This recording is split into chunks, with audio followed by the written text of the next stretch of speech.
Amen. Et le Seigneur va nous faire encore du bien ce soir. Pendant qu'il s'approche, nous allons honorer le Seigneur pour son appel dans la vie de son serviteur. Bénissons le Seigneur.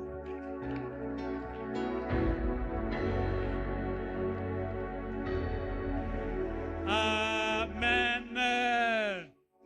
Amen. Alors, si celui qui est à côté de toi est du genre que toi, tu peux même lui faire un câlin, c'est pas un problème. Si c'est ta femme, tu lui dis je t'aime, mais on ne dit pas je t'aime à une fille d'autrui, hein? Faut pas profiter. Alléluia. Merci beaucoup, je vous aime, on peut se rasseoir. Je vais demander au service des protocoles de m'écrire mes minutes. Si on peut m'écrire mes minutes. Ok. Oui, on m'écrit les minutes ici. Alors, comme ça, je vais bien travailler. Alléluia. Que Dieu nous bénisse abondamment. Alors, aujourd'hui, je vais encore enseigner. J'ai voulu qu'on puisse d'abord privilégier la partie de l'enseignement parce que l'expérience m'enseigne que peu importe la grâce prophétique que tu peux transporter, tu ne vas pas résoudre à tous les problèmes par une prophétie. Oui. Et dans des cultes comme ça, quand les prophéties arrivent, tu peux parler sur 5, 6 personnes. Alléluia. Mais quand tu prêches, tu parles à autant de gens à la fois. C'est les temps-ci que je voudrais qu'on privilège beaucoup la partie de l'enseignement. Demain, par la grâce de Dieu, je sais que le Seigneur va encore se manifester autrement selon qu'il a prévu lui-même. Alléluia. Le Seigneur va traiter tous les cas qui seront présents ici. Peu importe le nom du cas, peu importe la nature du cas, le Dieu du révérend pasteur Eliel Mwamba, c'est un Dieu vivant. Bon, tu n'as pas acclamé parce que tu ne crois pas, mais moi je crois.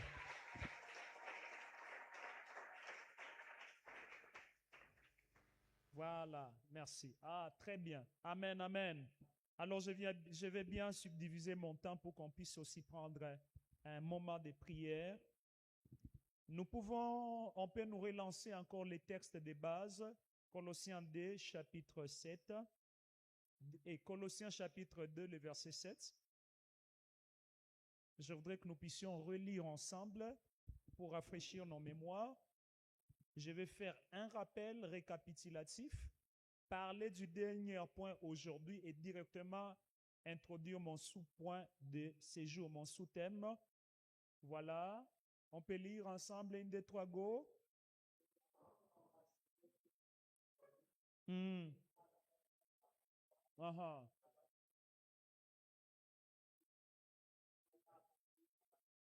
Regardez, il y a les mots racines, les mots fondation.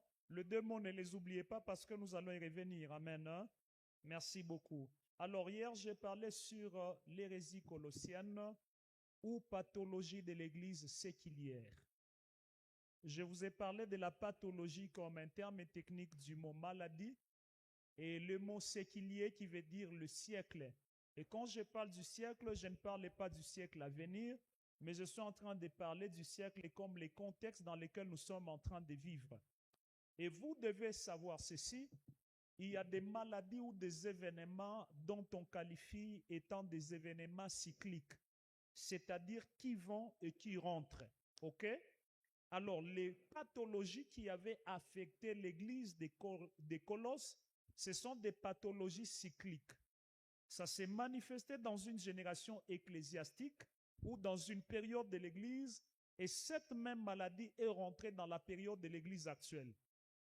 Il y en a 5 grandes maladies, mais il y a 3 qui ont plus touché l'église qui nous concerne. La première maladie, nous avons parlé du ritualisme. Quand nous parlons du ritualisme, c'est cette doctrine qui veut en ce qu'on accorde beaucoup d'importance au rite qu'à la parole de Dieu. C'est ce qui a fait qu'il y a aujourd'hui de ces églises-là, quand vous arrivez, la parole de Dieu n'occupe pas une place centrale. Ce sont les rites, les cérémonies qui occupent une place centrale. Alléluia. On vous dit par exemple, avant d'entrer dans cette église, enlevez vos chaussures, habillez-vous en blanc, buvez de l'eau, faites ceci ou cela. Nous ne refusons pas qu'il peut y avoir une révélation ou une inspiration, Mais cette inspiration-là n'a pas été donnée pour remplacer l'autorité des Écritures. Parce que l'Écriture juge l'inspiration, mais l'inspiration ne peut pas juger l'Écriture. Ce qui veut dire tout ritualisme, tout rituel qui est fait en train de saper l'autorité de la parole de Dieu, c'est le démonisme qui s'installe au sein de l'Église. Écoutez, Église, ne nous fions pas aux résultats, mais fions-nous à la parole. Parce qu'il est de ces résultats-là qui peut perdre les gens. La Bible déclare en ces jours-là, Christ dira, nous avons chassé les démons en ton nom. Les démons qui sont chassés sont les résultats. Mais est-ce que ceux qui ont chassé ont été fondés en Christ? C'est la raison pour laquelle l'air dira, je ne vous ai jamais connu. Il est possible que quelqu'un soit utilisé même par Dieu sans que Dieu ne le connaisse. Parce que le mot connaître qui est utilisé là, c'est le mot ginosko. Ginosko veut tout simplement dire, dans un autre sens, une connaissance intime comme l'homme et la femme. Et par conséquent, quand l'homme connaît la femme, il y a une sémence. Et quand il y a une sémence, il y a la production de fruits. Autrement dit, quand Jésus dit « je ne vous ai jamais connu », il veut tout simplement dire, même si vous produisez ces choses-là, ce n'est pas la sémence que moi je vous ai donnée. Je n'ai pas entendu un amen très fort. Il veut dire, ce n'est pas ma sémence. Ces enfants-là ne me ressemblent pas, c'est pourquoi il dit, je ne vous ai jamais connu. Il y a des rites, quand vous les faites, même au sein de l'Église, ça va répondre. Mais ceux qui répondront, ce ne sera pas l'Esprit de Dieu. Ce sont des esprits religieux. OK? Nous avons parlé aussi des cultes des esprits comme une caractéristique de la pathologie ou de l'hérésie colossienne. Ils adoraient les esprits. Ils ont pris un culte qu'on appelait le culte des anges jusqu'à les mettre au centre de l'Église. Nous ne refusons pas le ministère des anges. Nous croyons en ces choses-là. Amen. Moi-même, par la grâce de Dieu, j'ai déjà eu à voir les apparitions des anges à plusieurs reprises. Et moi, j'ai toujours dit que les anges n'apparaissent pas par le plaisir d'apparaître. Ils apparaissent lorsqu'ils ont une mission ou une parole à donner à un serviteur de Dieu. Alléluia. Et par moments, il y a des gens qui veulent passer pour des gens très extra parce qu'ils ont vu un ange. Ça fait quoi? Ce qui est très important d'abord, c'est la présence de Dieu avec toi. Un ange de l'Éternel peut passer pour te réconforter, gloire à Dieu. Et parfois même quand les gens disent, pendant qu'on priait, j'ai vu un ange apparaître, tu dois savoir, c'est toi qui es apparu ou c'est lui qui est apparu. Peut-être qu'il était déjà là, mais tes yeux étaient fermés. Tu es tellement aveugle sur le plan spirituel pour les discerner. Alors Dieu, dans toute sa richesse, il peut t'ouvrir un peu les yeux, tu vois. Tu as l'impression qu'il est apparu et il a disparu. Il était là. C'est ainsi que vous verrez un homme comme Jacob, si vous me donnez amen, je monte plus haut. Un homme comme Jacob arrive à Bethel, il voit des anges. C'est là que j'ai compris qu'il n'y a pas que des démons territoriaux, il existe aussi des anges de territoire. La Bible déclare qu'il y avait des anges. Et ces anges-là ne descendaient pas en montant, mais des anges quittaient la terre vers les cieux. Et là, je suis en train de confesser sur la vie de quelqu'un, même ta maison sera un territoire possédé par les esprits de Dieu. C'est lui qui a dit amen très fort, que cette parole commence à se rattacher à sa maison. Et il va même crier, dire, l'Éternel était en ces lieux, mais je ne l'avais pas discerné. Notez très bien que le Dieu de la Bible, c'est un Dieu de discrétion. Et je ne crois pas aussi au ministère d'un prophète qui parle à tout moment. Pourquoi? Parce que le Dieu de la Bible, c'est un Dieu qui parle, mais n'est pas un Dieu bavard. C'est un Dieu discret. C'est la raison pour laquelle la Bible déclare l'Éternel, c'est un Dieu qui aime se cacher. Quelqu'un m'entend très bien? Et je vais dire à ceux qui débutent peut-être dans le ministère des prophètes, nous y reviendrons parce que cette année, on a un programme avec les révérends pasteurs Eliel pour une école de prophètes. On y reviendra. Un prophète qui parle tout ce qu'il voit et qui dit à tout moment n'a pas d'avenir. Il n'a pas d'avenir. La grâce va s'éteindre. Vous savez, il y a des visions, même quand tu les vois, ce sont juste des informations. Cela ne veut pas dire que c'est une révélation. Dieu t'informe. Ça devient révélation lorsque tu donnes à l'autre. Il est de ces choses-là, ça doit rester pour toi. Je n'ai pas entendu un amen plus fort. Mais nous voulons jouer à la star. Hein? C'est ça qui fait que par moments, surtout quand on t'appelle prophète, quand tu n'as pas encore parlé, tu sens que ce jour-là, Dieu n'est pas avec toi. Laisse-moi te dire, ce n'est pas par le fait que tu n'as pas prophétisé que l'Éternel n'est plus assis sur son trône et que toi, tu n'es plus son serviteur. D'ailleurs, il arrive à un certain moment que le prophète n'annonce pas, mais les prophètes décident. Je peux avancer? Troisième hérésie colossienne, avant que je n'entame les sous-thèmes de ce soir. Cette église était tombée dans une pathologie qui caractérise l'église actuelle. J'ai surnommé la troisième erreur comme étant les connaissances interdites. L'église est plongée dans les connaissances interdites. Notez que dans la Bible, il y a 4 niveaux de connaissances. Le premier niveau de connaissances, c'est ce qu'on appelle les connaissances innées. Vous naissez avec. Ecclésiaste nous dit, je crois que ça doit être Ecclésiaste 3:11 si je ne me trompe pas, il dit, il a mis dans leur cœur la pensée de l'éternité. Donc quand vous naissez directement avec la pensée de l'éternité. Amen. Dans une de mes missions, je suis arrivé quelque part où les gens ne croyaient pas en Dieu, mais quand ils enterraient, ils laissaient une brèche en disant que lors de la fin du monde, l'âme sortira par ici. Qui les a enseignés, c'est la pensée de l'éternité. Regardez, tout enfant qui naît dans le monde a cette connaissance naturelle. C'est ce qu'on appelle la loi du bien et du mal. Un enfant à qui tu n'as même pas encore enseigné de ne pas voler, quand il vole, vous arrivez, vous criez directement, l'enfant se cache. Ça, c'est la connaissance innée. Deuxième dimension de la connaissance, c'est la connaissance apprise, celle qu'on te transmet. Vous allez à l'école, vous allez dans l'université, on vous apprend. Quelqu'un m'entend très bien? Alléluia. Tu vas à l'école, on t'apprend tout ça, et après avoir appris, tu deviens quelqu'un. Dans mon domaine, je ne suis pas né docteur. Ok? J'ai étudié jusqu'à faire ma thèse, tout ça, et directement, on te proclame, tu es devenu ceci, parce que tu as appris. Troisième niveau de connaissance, c'est ce qu'on appelle les connaissances mystères. Les connaissances mystérieuses, ce sont des connaissances difficiles à comprendre, mais vous pouvez les comprendre. C'est comme le royaume de Dieu, c'est une connaissance mystère. Dites avec moi, connaissance mystère. C'est pourquoi tous les paraboles, pourquoi Jésus a parlé du royaume en parabole? Parce que pour faire comprendre un mystère, vous devez prendre un matériel langagère correspondant à la compréhension de l'auditoire. Et c'était ça la stratégie des grands rabbins. C'est la raison pour laquelle quand Jésus parlait, il ne parlait pas pour épater, mais il parlait pour impacter. Ainsi, même ceux qui sont allés l'entendre ont dit jamais homme n'a parlé comme cet homme. Pourquoi? Il pouvait prendre les connaissances mystères et les rendre accessibles au cœur des gens. Vous me suivez très bien? Ça, c'est le troisième niveau. Quatrième niveau de connaissances, il y a ce qu'on appelle les connaissances scellées. Les connaissances scellées peuvent être aussi appelées, entre guillemets, pas dans tous les cas, comme des connaissances interdites. Donc, ce sont des connaissances qui ne sont pas permis à quelqu'un d'avoir. Ok? Vous savez qu'il y a des choses que nous devons apprendre. Il y a trop à apprendre. Ceux qui sont orgueilleux pour ne pas apprendre, que Dieu les pardonne. Parce que ce que vous connaissez est moins nombreux que ce que vous devez apprendre. Balançons pour la gloire de Dieu. Alléluia. Alors, Dieu a fait qu'il y ait des connaissances, même si tu es très intelligent comme moi, tu n'y accéderas pas. Il a scellé cela. Par exemple, les connaissances sur l'au-delà, nous avons les à peu près. C'est ainsi que sur l'au-delà, c'est entre les connaissances mystères et les connaissances scellées.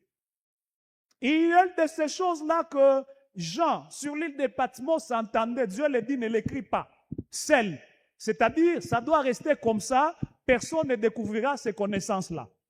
Mais maintenant, même dans le monde de la magie, là où il y a les spiritualités mystiques, il y a de ces connaissances-là qui ne doivent pas sortir dans ces camps-là.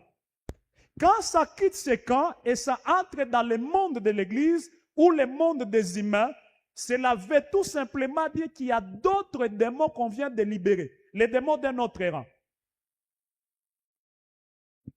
J'y vais lentement, je sais qu'on va tous comprendre. Regardez par exemple, on trouve normal que nos enfants s'habillent avec des habits en forme sirène. Ok? C'est normal. Même à l'école maternelle, dessiner la sirène, on dessine. Pourquoi ne pas dessiner un poisson tout simplement, mais nous voulons dessiner des sirènes? C'est une façon de préparer la psychologie des enfants pour leur montrer que c'est normal, vous pouvez vivre avec les sirènes, c'est normal. Pourquoi aujourd'hui, quand vous regardez même les dessins animés, il y a à un moment donné des extraterrestres? Qui a déjà vu un extraterrestre ici? On vous montre qu'il y a des connaissances qui ne sont pas permises à connaître dans ce monde. Mais on prend ces histoires-là, on les amène à la télé. Et quand on les amène à la télé, on est en train de travailler les mentales, afin que la psychologie mondiale commence à se préparer à accepter des événements qu'il ne faut pas accepter. Et qu'est-ce qui se passe aujourd'hui? Quand le diable veut instaurer son trône dans une église, il va prendre des connaissances qui ne sont pas permises et les insérer dans ce qu'on appelle la révélation. C'est ainsi qu'il y a des gens qui vous prêchent des choses. Vous voyez des gens debout avec les chaises, ils disent révélation. Et puis ils vous disent que la Bible ne dit pas tout. Je vais dire ceci à quelqu'un. Il est de ces histoires-là où même si tu as atteint quel niveau de connaissance, ça ne doit jamais contredire l'autorité de la Bible. L'église actuelle est entrée dans les connaissances interdites. Je vais donner beaucoup d'exemples ici. Regardez la manière dont les sacerdotes s'enseignent aujourd'hui. C'est le ritualisme. Et on va même vous dire que non, écoutez, il est de ces choses-là, Jésus n'en a pas parlé. Mais la Bible déclare, quand l'Esprit viendra, il vous enseignera même ce qu'il ne vous a pas dit. Laissez-moi vous dire, il n'y a pas un seul Saint-Esprit qui t'enseignera ce que Jésus ne veut pas que toi tu saches. Le rôle de l'Esprit est de venir nous éclairer sur base de ce que l'Écriture a déjà dit. Le rôle de l'Esprit n'est pas de venir compléter sur ce que l'Écriture a dit. L'Église aujourd'hui, les fondements sont déplacés. C'est la raison pour laquelle la Bible nous a avertis. Vous allez voir cela dans 1 Timothée 4:1. La Bible dit, dans les temps derniers, il y aura une foule de docteurs. Et ces docteurs-là vont enseigner quoi? Les doctrines des démons. Autrement dit, ils vont amener les connaissances interdites. Notez que nous sommes dans un siècle où c'est trop dangereux avec l'Internet. Ne ramassez pas tout ce que vous ramassez comme profondeur. Il n'y a pas un moment de prédicateur, il prêche, vous avez l'impression que pendant qu'il parle, vous n'êtes plus dans la salle. Vous êtes ailleurs. Connaissance interdite. Et vous savez, bon, je vais y arriver. Si vous acclamez le Seigneur, j'ouvre encore des choses. Alléluia. Et les histoires de connaissances interdites n'ont pas commencé aujourd'hui. À l'église de Thyatire, il y avait même des docteurs qui enseignaient ce qu'on appelle les profondeurs de Satan. C'est comme ça que vous voyez maintenant des thèmes aujourd'hui. Même quand on vous donne un thème, ça vous dépasse. La spiritualité du foufou. La spiritualité du torchon. Donc, on n'applique torchon comme torchon. On applique sel comme sel. On applique lunettes comme lunettes. Tout a maintenant une spiritualité. Et regardez, tellement que les gens sont à la recherche des profondeurs. Les apocryphes qui étaient rejetés par les pères sont rentrés dans l'église. Aujourd'hui, là, vous allez trouver des gens qui enseignent des choses. Quand vous suivez très bien, ils vous disent, non, moi, au-delà de la Bible, la Bible, c'est pour les fondamentaux. Moi, je lis aussi d'autres choses. Qu'est-ce que tu lis? Pendant que les 66 livres, d'abord, tu ne les as pas encore maîtrisés. Avec toute humilité du cœur, le Seigneur m'avait utilisé pour effacer les ventes de Chouraki à Lubumbashi. À un moment là, c'était compliqué. Quelqu'un qui ne maîtrise même pas Louis II, qui a un français accessible, il va déjà chez Chouraki.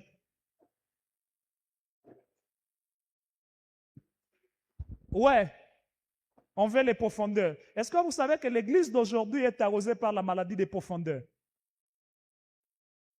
Si dire seulement Jésus est sauveur, ça ne suffit pas. Il faut que tu ailles cosinus, sinus, tangente, tangentaouler la parole. Frère, la parole de Dieu est simple, mais elle est profonde. Et puis laissez-moi vous dire, il est possible d'être profond dans la simplicité. Très possible. Parce que les gens ont voulu être trop profonds, ils sont allés dans des connaissances qui ne sont pas permises à un homme d'avoir. Est-ce que vous savez que même dans les jardins, il y a un arbre qu'il ne fallait pas toucher? Il y a des connaissances, Dieu ne veut pas que tu puisses les avoir. C'est la raison pour laquelle la Bible déclare, ce qui est caché appartient à l'Éternel, mais ce qui est révélé appartient à nous et à nos enfants. Limitons-nous sur ce qui est révélé.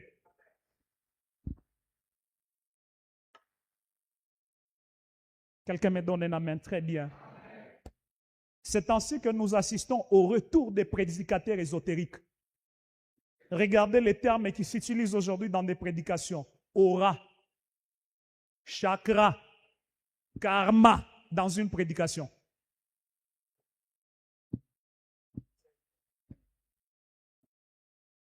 Toi, tu veux me quitter. Tu as exploité mon aura. Quelqu'un qui prêche, il vous dit, faites attention, les karmas existent. Est-ce que vous comprenez les karmas? D'où est-ce que nous avons tiré ces choses? Vous savez, dans la pensée de la théologie biblique, il y a des concepts qui ne se transvaluent pas. Vous ne pouvez pas les enlever de là et les remettre ici. Impossible. La spiritualité des énergies.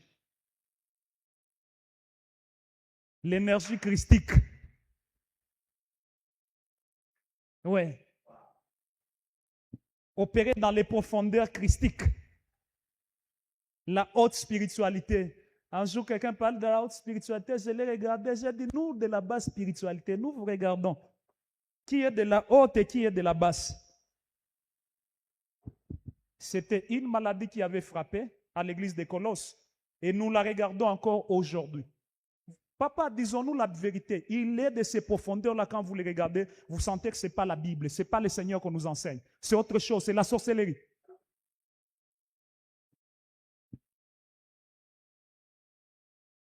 Et aujourd'hui, vous allez voir que cette maladie a poussé à certains de se judaïser maintenant.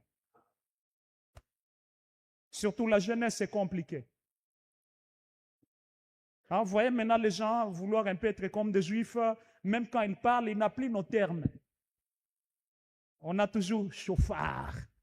Et par moments, on pense que quand on utilise Yeshua, on est plus spirituel que les autres. Au nom de Yeshua Mashiach. D'ailleurs, Yeshua, là, tu les prononces mal.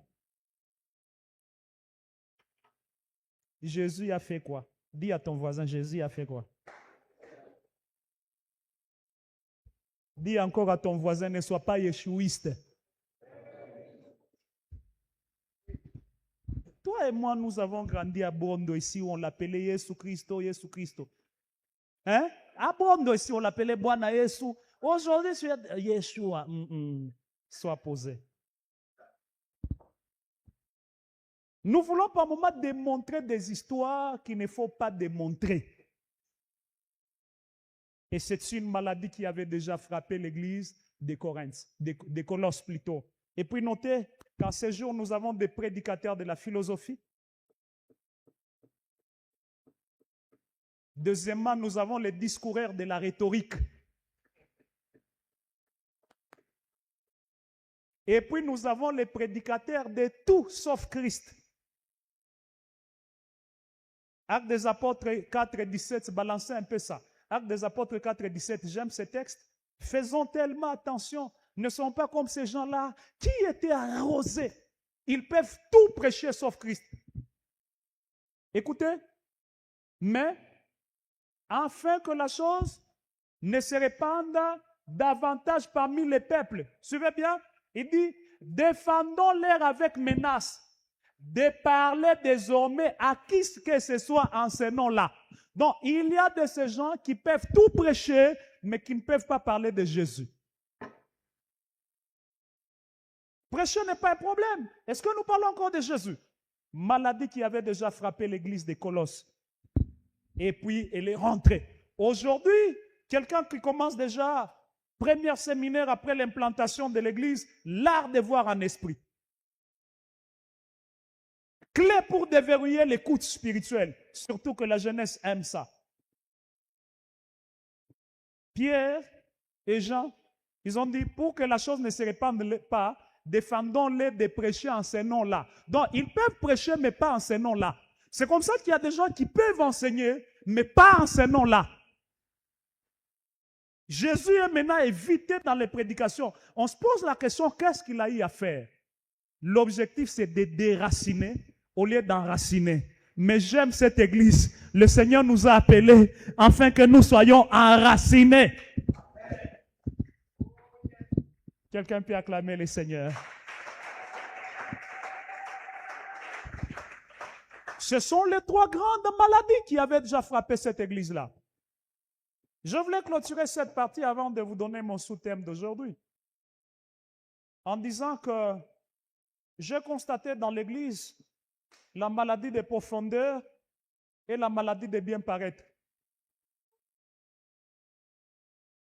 Ouais. Nous ne refusons pas qu'il faut bien paraître, mais au Congo, il y a maintenant de l'exagération. Et je dis, si tu parais très bien, sans avoir une bonne maîtrise des Écritures, tu seras un mannequin ambulant.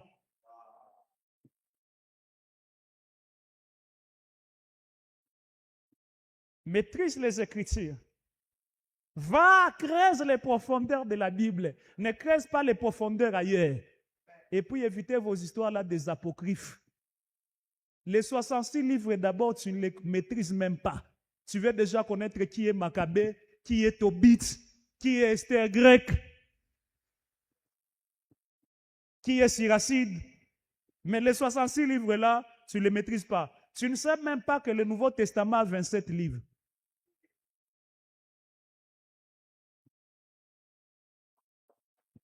Que Dieu nous bénisse. Alors, je ne sais pas si ça va casser l'atmosphère, mais prenons les 6 sous-thèmes d'aujourd'hui. Mon sous-thème est intitulé « L'âme de l'animal est dans son sang ».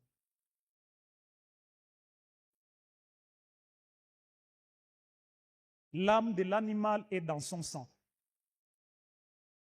Je vais juste l'introduire. Demain, nous allons continuer. Là où je vais m'arrêter, je reviendrai. Lévitique 17, 11. On peut nous balancer.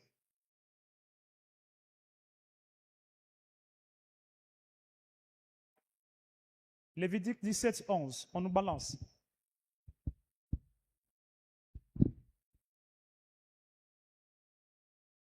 La Bible déclare, car, on peut lire ensemble,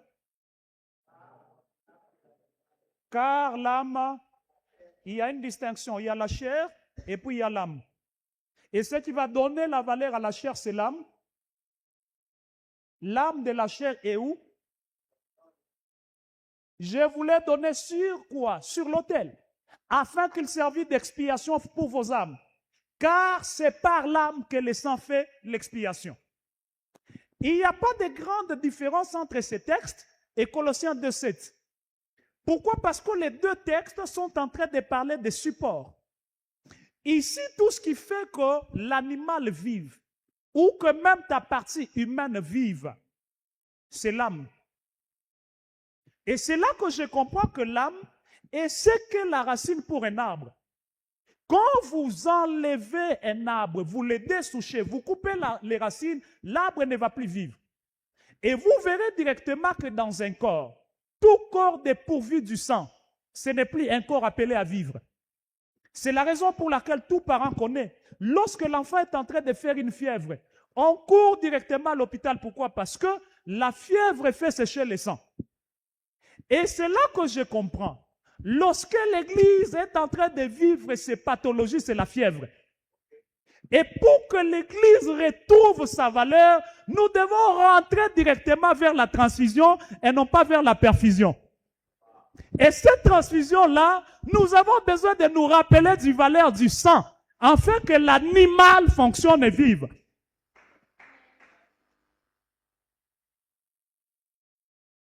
Pour que les moteurs de l'Église tournent, nous avons besoin du sang. C'est la raison pour laquelle Une église qui ne parle jamais de la rédemption est une église perdue. Et puis n'oubliez pas, Dieu va très bien expliquer. Il dit, c'est dans le sang où il y a quoi? Où il y a l'âme. Mais en réalité, l'âme est une partie immatérielle. Quand vous regardez le sang, vous ne verrez pas où se positionne l'âme. Quand vous regardez l'église telle qu'elle est là, vous ne verrez pas où est Jésus. Le chef ou la tête de l'église est dans la partie immatérielle de l'église. Mais sans cette tête-là, qui représente même le sang de l'animal, il n'y a pas la vie à l'intérieur de l'église. C'est pourquoi le premier message qui fait asseoir une église, qui enracine les chrétiens en Christ, c'est la rédemption. Quand je parle de la rédemption, ça veut tout simplement dire le salut. La Bible déclare, il n'y a point de salut en un autre nom. Si ce n'est que dans le nom de qui? Mais ce Jésus-là, on ne le voit pas. C'est comme ça que quand vous regardez le sang, vous ne voyez pas l'âme est posée où. Mais en réalité, l'âme est posée dans ce sang-là. Nous regardons l'assemblée, nous ne voyons pas Jésus par nos yeux. Mais en réalité, sa présence, elle est là. Et c'est cette présence-là qui est en train de faire fonctionner l'église. Je lève ma voix et je déclare, à cause de la présence de Jésus, au sein de cette église, toute maladie n'aura plus de place dans ton corps. Toute malédiction n'aura plus de place dans ta maison. Tout blocage n'aura plus de l'espace dans ta maison. C'est lui qui a dit un amen très fort. Il est en train de vivre déjà l'impact du nom de Jésus. Parmi les choses qui énervent Satan, il n'aime jamais une église qui parle du salut. Pourquoi? Parce que c'est dans l'âme là-bas, dans le sang, qu'on retrouve l'âme. L'église n'a pas d'âme si nous ne parlons pas du salut. Ouais, c'est un groupe, une mutualité de bonnes mœurs. Alléluia. Alléluia. Je ne suis pas contre, mais à un moment donné, je commence à trop réfléchir. Quand vous regardez aujourd'hui, même les messages qui se prêchent, non. Rares sont des fois où on va vous rappeler que Jésus est mort et ressuscité. Pourtant, ce sont ces fondamentaux qui enracinent. En réalité, les rudiments sont des structures sur lesquelles va se poser la maturité comme stature.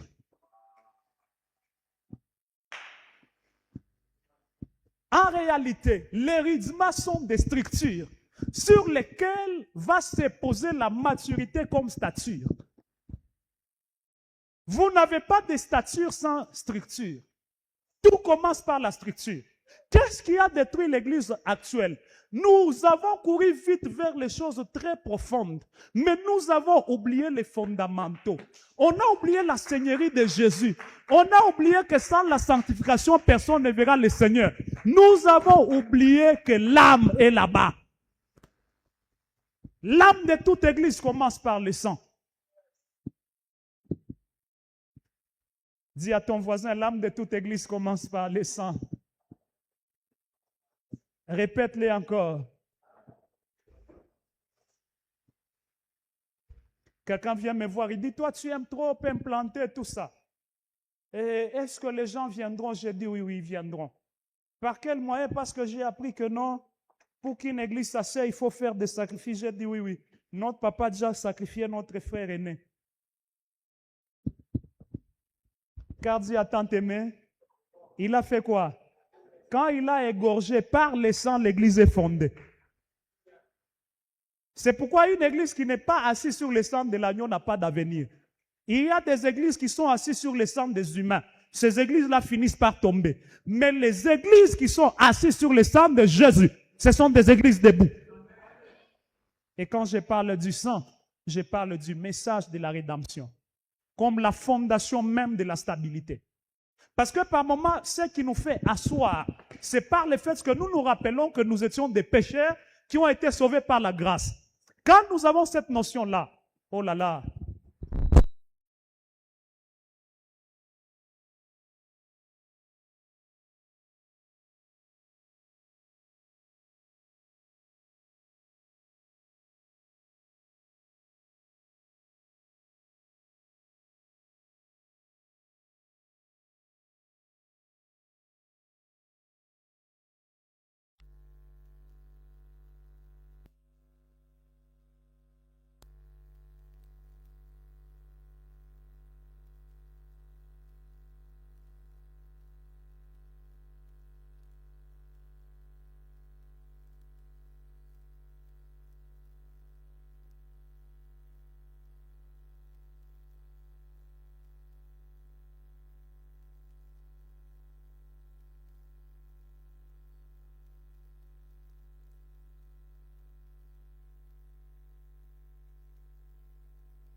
Amen. Je consomme mes 10 minutes restants, je prends 5 minutes et puis les 5 minutes, on fait autre service. Amen. Notez que jusqu'au retour de Jésus, ok, la Pentecôte ne précédera jamais la Pâque. Jamais. C'est toujours la Pâque qui commence et la Pentecôte va suivre. Posez-moi la question pourquoi et je vous dirai. Posez-moi très fortement la question. Vous savez pourquoi? Parce que la fête du sang ne peut pas précéder la fête de l'huile. Le sang doit toujours précéder l'huile. Tous les désordres que nous avons dans l'appel, il y a des gens qui ont sauté sur l'huile sans connaître la valeur du sang. Tout celui qui veut connaître une Pentecôte exceptionnelle doit commencer d'abord par la croix. Nous devons parler de la mort avant de parler de comment opérer en esprit. Et d'ailleurs, quand vous parlez de ces choses, même les démons tremblent. Et un jour, j'enseignais ces choses sur la mort de Christ, ici au Golfe, dans les années 2009. Papa, ma première fois dans le ministère, j'ai vu l'église trembler, tremblement de terre. J'ai dit, oh, il y a des messages par moments qui font trembler même Satan, même les entités terrestres tremblent, parce qu'on parle de Christ. Et je vais finir en disant, ta fondation prophétise ta hauteur. Quand on dit soyez enracinés en Christ, c'est pour prophétiser votre hauteur. Il y a des gens qui sont tellement superficiels, ils ne sont pas enracinés. C'est pourquoi ils ne captent pas les profondeurs du royaume. Est-ce que vous savez qu'il y a même des dimensions spirituelles qu'on cherche? Nous les cherchons en prière sans les avoir, mais quand nous nous enracinons tellement en Christ, sans même beaucoup prier, ça vient. C'est comme les œuvres de puissance. Hein? Beaucoup de gens nous posent toujours la question, vous faites comment? Je n'ai pas autre chose à dire, il n'y a pas de formule. Il n'y a pas de formule. Le problème, c'est que est-ce que tes pieds sont enracinés? Parce que quand vous avez les racines, vous avez maintenant les droits et les devoirs. C'est les racines qui te donnent le droit et le devoir. Dans mes droits, il est écrit, à mon nom, vous chasserez quoi? Mais je suis enraciné. Qui veut comprendre la profondeur de Dieu doit examiner ses racines? Vous savez pourquoi Dieu, nous ne le comprenons pas? Il est une des personnes dont les racines sont compliquées à comprendre. D'ailleurs, les actes créateurs ne sont qu'une révélation, une présentation, et non pas une lecture biographique de Dieu. Vous ne savez pas, il a commencé où, c'est pourquoi jusqu'à notre mort, on ne le maîtrisera pas. Et puis, en toute similité, plus nous grandissons en connaissance, plus sa personne nous complique davantage. Et c'est là que j'enseigne, je dis, celui qui dit, il a compris Dieu, il vient de ne pas le comprendre. Il dit, non, Dieu, je l'ai compris. Donc, ces jours-là, il vient de ne pas le comprendre. Mais celui qui dit, non, c'est Dieu, je ne l'ai pas compris, je ne le comprends pas. Il vient de le comprendre. Parce que le Dieu de la Bible, on ne le comprend que comme un Dieu qu'on ne peut pas comprendre. C'est la raison pour laquelle, pour qu'il soit accessible à nous, il a porté la chair et il a versé le sang. Car l'âme de l'animal est dans le sang. Que Dieu bénisse sa parole.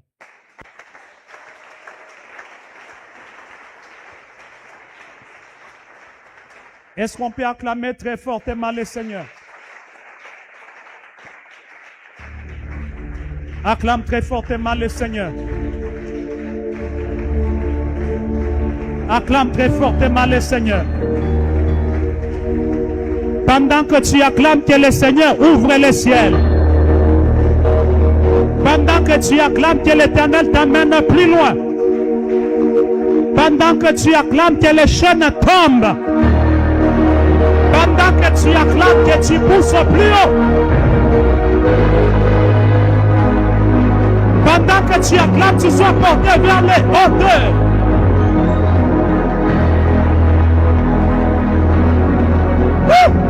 Merci Seigneur. Est-ce que vous connaissez ce chant? Quel est cet homme de Jésus?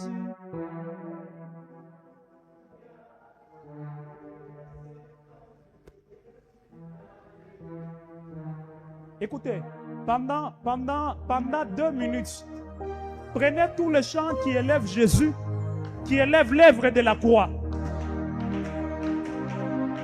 Tous les chants qui élèvent Jésus, qui élèvent l'œuvre de la croix.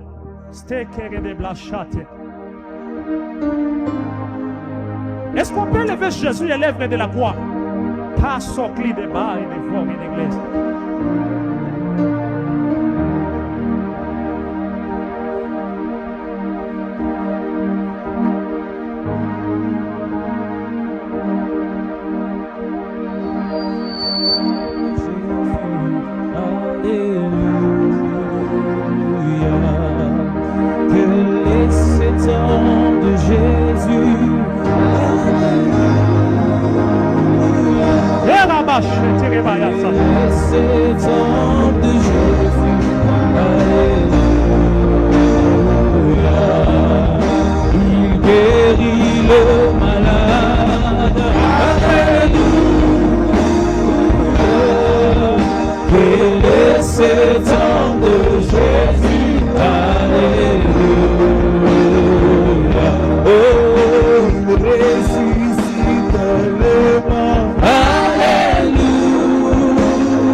Lève ta main.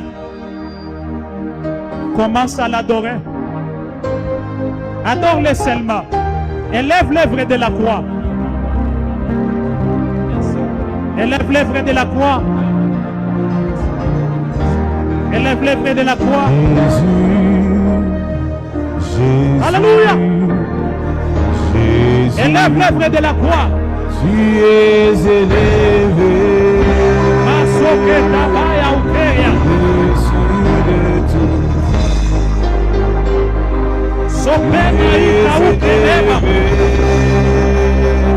Ibaba yata yakeya bose kayaba. Tu es élevé. Au-dessus de tout.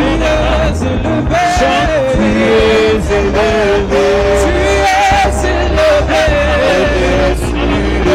Seigneur, tu es élevé. Tu es élevé. Jésus, tu es élevé. Tu es élevé. Crions ensemble, Jésus, Jésus, Jésus, tu es élevé,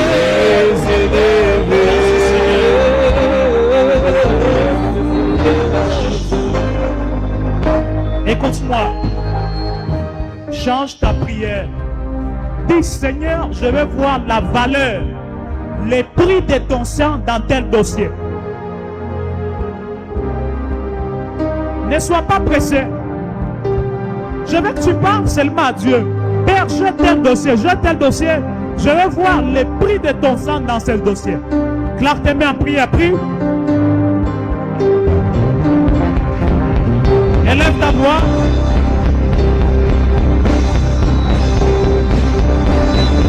Élève ta voix.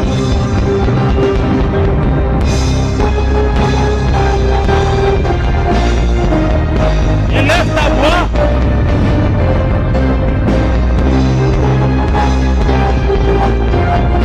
Élève ta voix.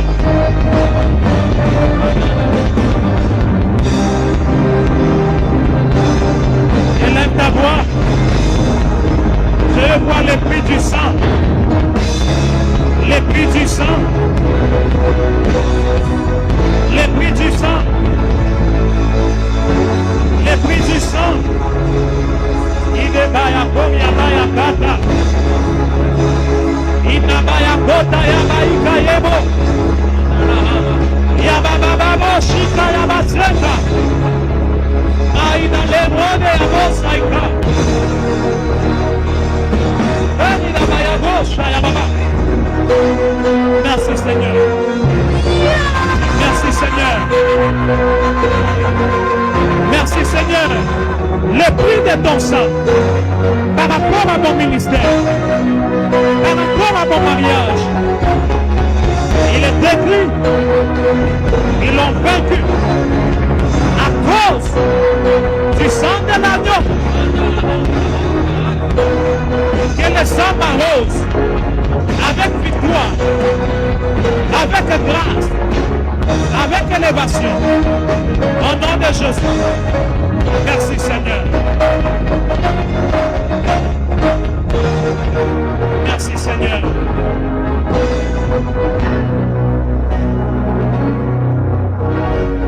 Kerabaya Shata.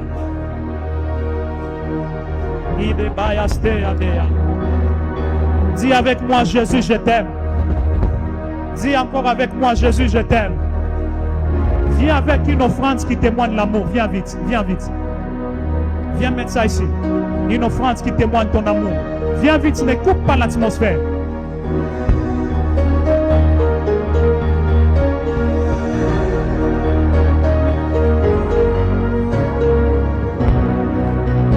C'est pas une offrande de mariage, pas une offrande d'élévation, mais une offrande d'amour.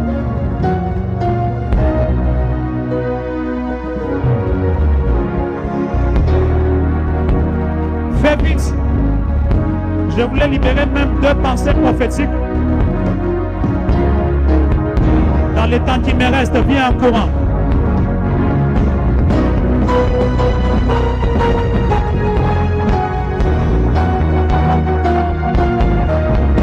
C'est une offrande d'amour. Merci Seigneur.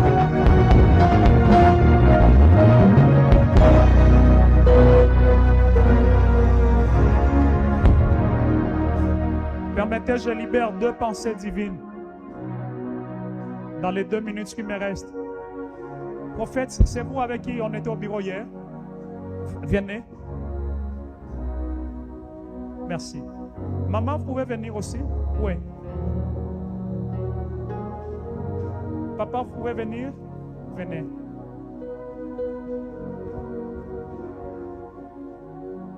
La première pensée que j'ai reçue de la part du Seigneur vous concernant, c'est que vous êtes dans une saison d'ouverture des portes.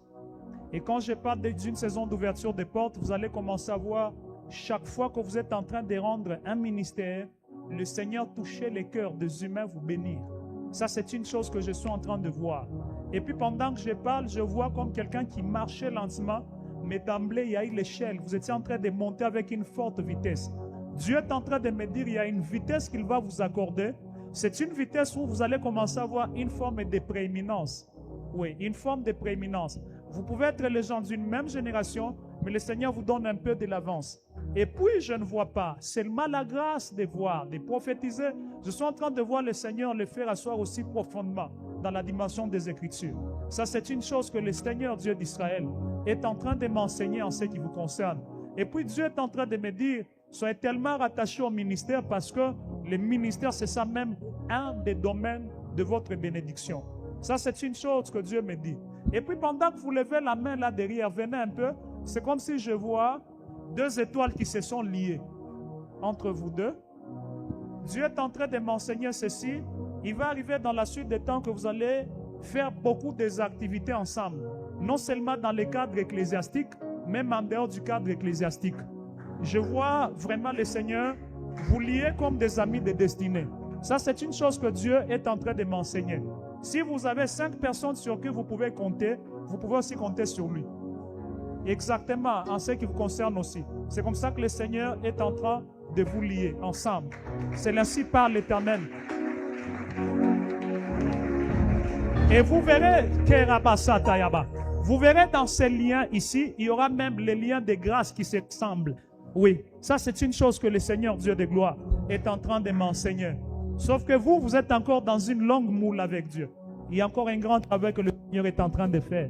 Mais quand ce travail va atteindre sa perfection, vous verrez vous-même comment vous monterez.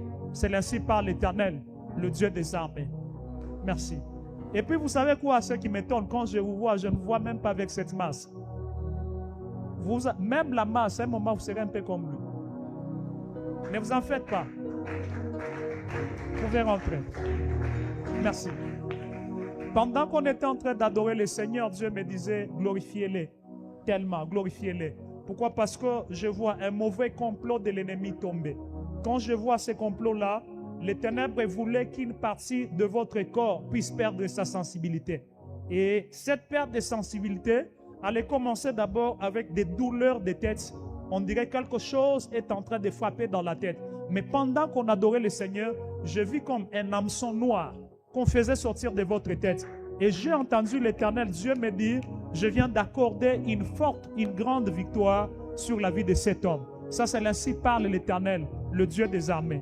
Maman, écoutez-moi. Cette saison, ce n'est plus une saison de lamentation. Que ce soit plus une saison de beaucoup de points d'interrogation. Parce que beaucoup de requêtes que vous avez soumises à Dieu, et même à son serviteur, l'Éternel a déjà répondu. Ça, c'est ce que je suis en train d'entendre. C'est que Dieu est en train de me dire, faites que votre cœur soit une maison maintenant de la joie. Ça, c'est ce que je suis en train d'entendre de la part du Seigneur. Parce que ce que je vois, l'ennemi est en train de combattre l'exaucement. Et le combat de cet exaucement est en train de passer par des stress.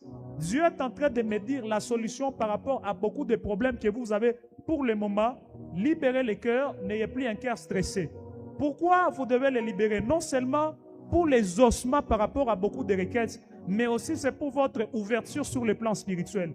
La vérité, c'est que je vois en vous la grâce d'une servante du Seigneur. Je vois la grâce d'une servante du Seigneur, mais qui est en train de s'auto-étouffer. L'Éternel me dit, vous devez maintenant vous ouvrir. Parce qu'il y a des bénédictions. Oh my God. Est-ce qu'on peut acclamer le Seigneur?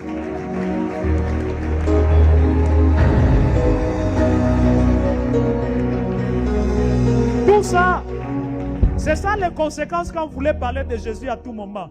Quand vous parlez de lui, même le ciel s'ouvre. Il n'y a pas d'histoire là. Non, non. Parlez de Jésus, même le ciel s'ouvre. Dieu est en train de me dire, c'est une servante qui est en train de s'auto-étouffer. Il y a des grandes bénédictions qui vont venir quand elle va accepter de s'engager dans l'œuvre selon les directives que vous allez la donner. Ça, c'est ce que Dieu est en train de me dire. Ça, vraiment, c'est ce que Dieu me dit. Il y a beaucoup de directives qui viennent de vous, qu'on doit suivre telles que, même si c'est Dieu, qu'elle les fasse. Et c'est comme ça que le Seigneur va lui ouvrir certaines portes de bénédiction. Et d'ailleurs, note cette prophétie. Cette terre de Lubumbashi, c'est une terre de transition pour vous. Parce qu'en réalité, je vois comme la bénédiction, je dois dire ça biblique. Je vois comme cette bénédiction-là qu'elle attend. Hein? Elle arrive comme ça, pap! Et directement, ça la change de territoire. Que Dieu vous bénisse. Alors, je crois qu'on sera là encore demain.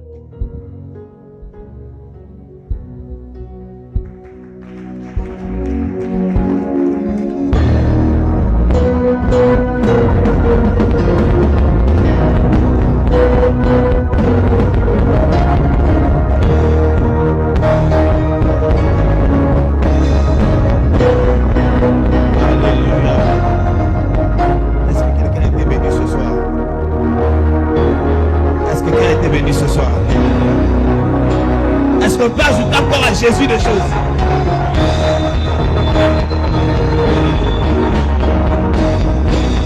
Amen. Alléluia. Très rapidement, si tu avais déjà offert ton